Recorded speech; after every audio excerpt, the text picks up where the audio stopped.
Hello বন্ধুরা, আসসালামু আলাইকুম। কেমন আছেন সবাই? আশা করি সবাই ভালো আছেন এবং দেশ ও দেশের বাহির থেকে যে যেখান থেকে আমার ভিডিওগুলো দেখেন তাদেরকে অসংখ্য অসংখ্য ধন্যবাদ ও শুভকামনা করছি। প্রত্যেক দিনের মতো আমি আপনাদের মাঝে নতুন একটি রেসিপি নিয়ে এসেছি। এই রেসিপিটা হয়েছে এই কাঁকরোল পুরপুরি করব কি করে সেটাই দেখাবো আপনাদেরকে।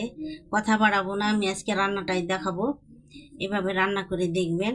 আর আমার ভিডিওটি যদি আপনাদের কাছে ভালো লাগে তাহলে একটা লাইক দিয়ে কমেন্ট করে জানাবেন।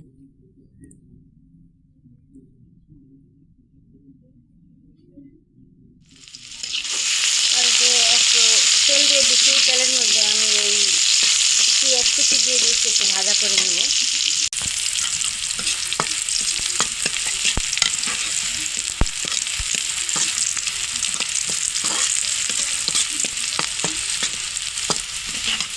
এই যে সম্পূর্ণ পেঁয়াজটা একটু হালকা করে ভাজা করে নিয়েছি।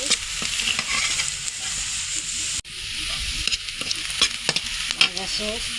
এখানে আমার সব কিছু আদা রসুন বাটা, জিরা, ধনিয়া, হলুদ গুঁড়া, মরিচের লবণ, কাঁচামরিচ বাটা সব আছে, একটু আমি দিয়ে দিই। একটু পানি দিই।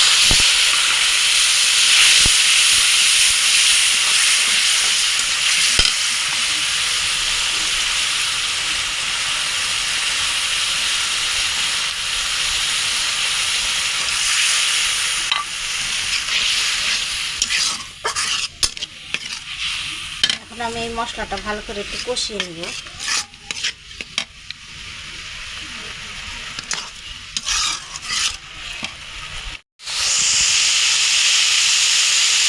মশলার থেকে তেলটা ছেড়ে দিয়েছে, এখন বুঝতে পারি যে মশলাটা আমার কষানো হয়ে গেছে, এই যে সুন্দর ভাজা হয়ে গেছে।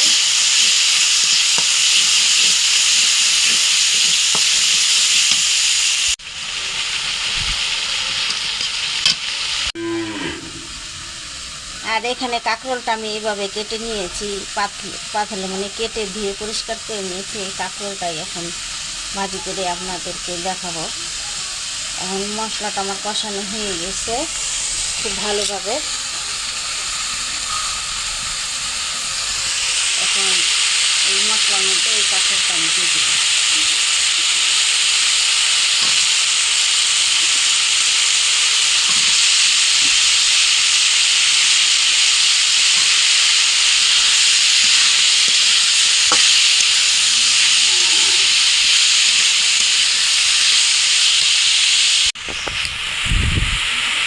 এই যে কাঁকরোলটা আমার এই কষানো হয়ে গেছে, এখন আমি একটু পানি দিয়ে দেবো সিদ্ধ হওয়ার জন্য।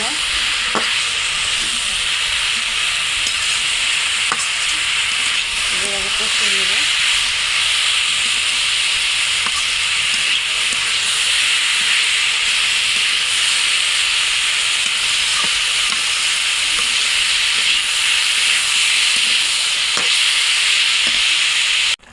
এই যে হালকা পরিমাণ পানি দিয়ে দিচ্ছি, এখন একটু নাড়া দিয়ে ঢেকে দেবো 10 মিনিটের জন্য।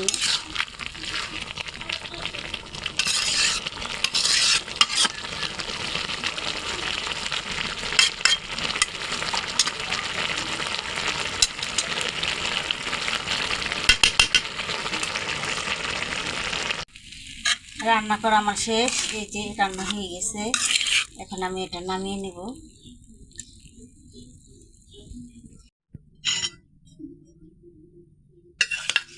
এই যে কাঁকরোল পুরপুরিটা আমার রান্না করা হয়ে গেছে। এই যে এইভাবে রান্না করে খেয়ে দেখবেন কত টেস্ট আর কত ভালো লাগে।